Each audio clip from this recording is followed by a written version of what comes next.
अस्सलाम वालेकुम। आपको पता है बिलावर में हाल ही में 3 लोगों की मौत हुई। दर्शन सिंह, जगदेश सिंह और एक 14 साल का लड़का वरुण चांद। हम आज सुबह पार्टी लीडर्स के साथ बिलावर जाना चाहते थे। आप लोग जानते हैं पिछले महीने भी मैं जम्मू आई और मैं बिलावर गई और तब भी एक बहुत वरिंग इंसिडेंट हुआ। मक्खन बिन जो थे उन्होंने सुसाइड कमिट किया, पुलिस कस्टडी में उनको टॉर्चर किया। आज की डेट में जो 3 नौजवान लड़के मरे हैं, the youngest being only 14 years of age, 14 साल का लड़का, तो उसका क्या कसूर था? तो मैं आज बिलावर जाके जो इनकी फैमिलीज हैं उनके साथ हम शोक मनाना चाहते थे, कंडोलेंसेस अपने पे करना चाहते थे, लेकिन यहाँ जो पुलिस है उनने हमें जाने नहीं दिया क्योंकि अपेरेंटली वहाँ माहौल बहुत खराब हो रहा है। और मैं इनके साथ लड़ाई नहीं करना चाहती थी। पुलिस के भी कुछ कंपल्शंस होते हैं, एक लॉ एंड ऑर्डर उनको मेंटेन करना है। लेकिन अजीब चीज ये है कि पीडीपी के लोगों को नहीं जाने दिया जाता, लेकिन जो बीजेपी की लीडरशिप है, जैसे सुनील शर्मा साहब है वो कल गए, फिर लाल सिंह साहब दूसरी पार्टी के लीडर हैं, उनको नहीं जाने दिया। हम जाना चाहते थे, हमें नहीं जाने दिया। इफ द पुलिस फील कि हमारे जाने से वहां एटमोस्फेयर विशेट होता है, आई अंडरस्टैंड दैट, लेकिन फिर आप वही लॉजिक जो दूसरी पार्टी है, जो रूलिंग पार्टी है द सेंटर बीजेपी, आप उनके लीडर्स को जाने देते हैं। हमने ये भी देखा कि जो वहाँ इंडिपेंडेंट एमएलए हैं उनको कैसे लोगों ने हैकल किया।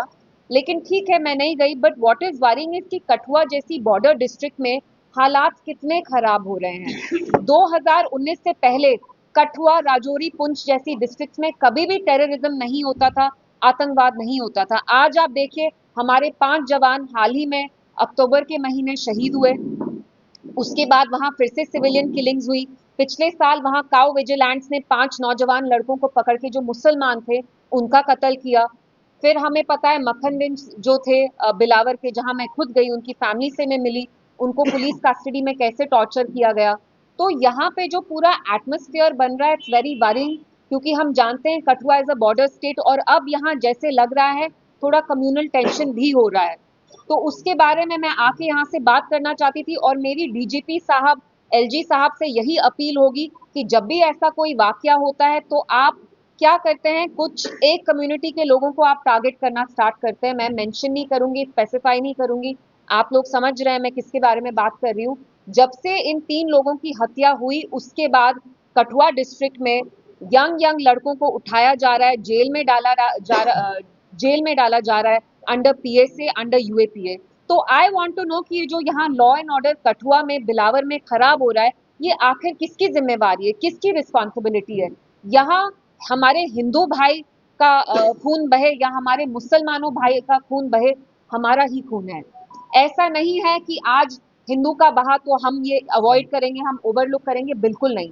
वो हिंदू हो, मुसलमान हो, पंडित हो, सिख हो, ईसाई हो, बुद्ध हो, वो हमारे ही लोग हैं। इसलिए मैं आके यहाँ मीडिया से बात करना चाहती थी और मेरी एलजी साहब और जो हमारे डीजी साहब हैं उनसे यही अपील होगी कि आप जल्द से जल्द इंक्वायरी करें, क्योंकि कहीं ना कहीं ये आपकी रिस्पॉन्सिबिलिटी तो है, पुलिस आपके अंडर आता है। तो अगर कठुआ जैसी बॉर्डर डिस्ट्रिक्ट में हालात इतने खराब हो रहे हैं कि आज मैं वहां कंडोलेंसेस के लिए तक नहीं जा सकती थी, तो ये आपकी जिम्मेवारी है। और अगर हालात खराब हो रहे हैं तो आप सब पे एक ही रूल अप्लाई करें। ऐसा नहीं हो कि आप पीडीपी के लोग को जाने नहीं देते लेकिन बीजेपी की लीडर वहां सुबह भी जा रहे हैं, शाम भी जा रहे हैं। तो इसका एक बहुत कम्युनल एंगल अब हो रहा है। तो that is worrying us a little. We don't want the atmosphere to be vitiated once again. जो हमारी यहाँ फैमिलीज हैं बिलावर में, खासतौर से जो 14 साल के वरुण हैं, जो जिनको मारा गया, हम उनकी फैमिली से मिलना चाहते थे, अपने कंडोलेंसेस एक्सप्रेस करना चाहते थे। इट्स ऑब्वियसली वेरी अनफॉर्चुनेट, लेकिन मेरा पुलिस से भी यही था कि हम भी नहीं चाहते कि हम लॉ एंड ऑर्डर को किसी भी तरह से एट रिस्क रखें। So we didn't go there. But आप लोगों को बुलाने का मेरा मकसद आज यही था कि हम एडमिनिस्ट्रेशन से पूछे, एनसी सरकार से पूछें कि अगर यहाँ हालात इतने खराब हो रहे हैं तो हम किसको जिम्मेवार करार ठहराएं।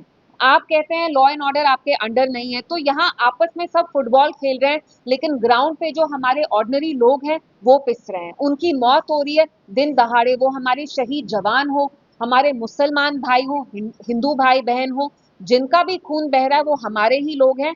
And this is very worrying. And we request the DG साहब कि आप इमीडिएटली एक इम्पार्शियल प्रोब स्टार्ट करें, एक इम्पार्शियल इन्वेस्टिगेशन इनिशिएट करें, जिससे पता चले कि असली में किसने किया और क्यों किया और इसका क्या असली में हकीकत क्या है। So this is all I wanted to say.